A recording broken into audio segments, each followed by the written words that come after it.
listening to Tabe talk. He's very analytical. He's very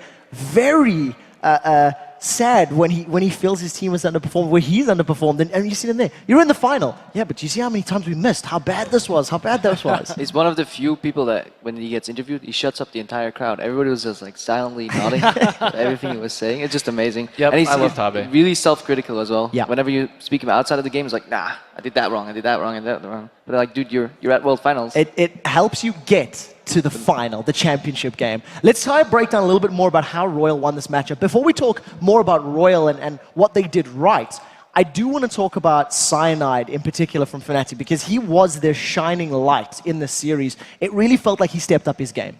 I really feel like the way Cyanide played, he really understood all the champions he was playing. He did really well on Aatrox, actually drew attention to Aatrox, and then got his Jarvan back, which he would play so well. Whenever Cyanide knows he's going to die, he'll just go back into the fight, combo people, stun them. His Cataclysm, I still remember Cataclysm in the middle of the fight where he gets 2 people in there, kill 1, flashes out. At the same time, Uzi is zoned by the Cataclysm upwards into Fnatic's team. He's been so vital in their team fights, and his kill participation was so high as well.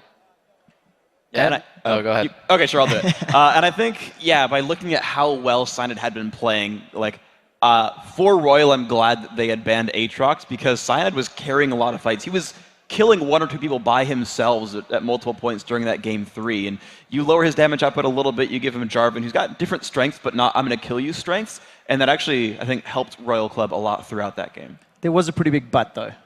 And I think Double is going to expand on this one.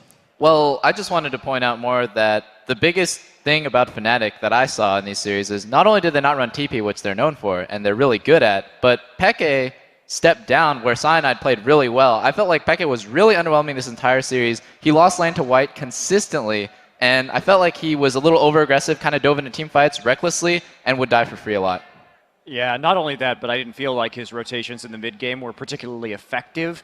And in some ways, I mean, I'm touching on this again, but those dragon fights, those dragons could have really, really changed the game for Fnatic. They had a lot of options in order to go for those dragons, but instead they kept going for the picks. They would go all in with their ultimates on the picks, and they knew when the dragon was coming up. They knew that it would be a problem for them. There was a problem all series long as well. Yeah. I think that their timers and their anticipation was a bit off. And unfortunately, in such a very close game, that was probably the difference between victory and defeat. I agree with Mondi here. I don't know what happened, but maybe some stress got into his head, because at one point we see RYL go for a dragon, Peke moving his Fizz up to the top lane. There's a possibility of diving Shen with Rumble.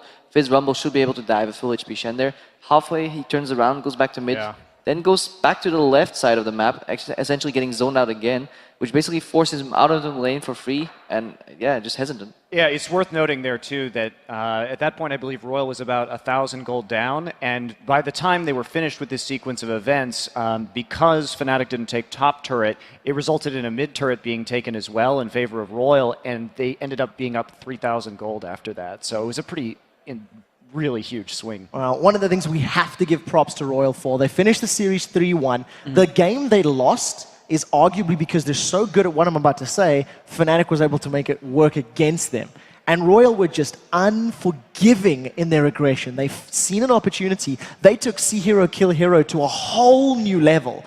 And Fnatic were able to at least, you know, anticipate that somewhat in game 3 and allowed them to pick up kills and almost go throughout the game without giving anything up. What was your thought on RYL's, you know, diving and teamfight and kill, kill, kill sort of mentality? I see a lot of it come from Tabe. And well, first thing I want to say is, I love you, Tabe. And the second thing is, Tabe, even though he died a lot and got caught significantly, like throughout the game, he would just consistently die. He died once every like 5 minutes this game, in this last game. But he's a clutch player. When he flashed Tibert over the wall near Wraiths and caught Cyanide, that's when the game turned around. That's when RYL won a team fight and they got an inhibitor and eventually snowballed it into a Baron. That's because they have clutch players like Tabe who are willing to make those plays, play aggressively, be reckless, and that will eventually result in you getting like a big play like that. Also at the end, like Tabe bases comes back with over 5 pink wards. Didn't see the number. It was 2 slots filled with pink wards. Like Tabe is just such a vision-centric player. He sacrifices himself entirely for his team. You can't flash Tibbers without them. Yeah, and actually that was sort of the thing with RYL's playstyles. You talked about how aggressive they were, and we talked about how many dragons and turrets and whatnot they got.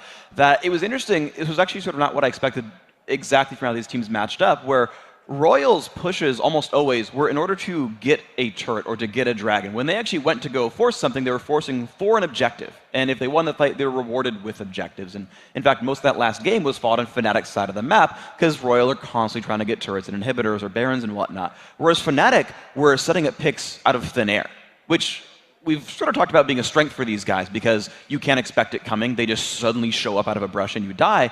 But even though the kill scores were so wildly different and in Fnatic's favor, every single time Royal was getting more dragons, more turrets, and more everything because they're fighting for a turret and actually capitalizing, whereas Fnatic gets a turret or gets a kill and then can only really disperse back to lanes. Well, I'm super excited to see how SKT read this semi-final and go into this grand final. The next section that is coming along, as we do need to move the show along, is going to play into Doublelift's favor. Now it is time to see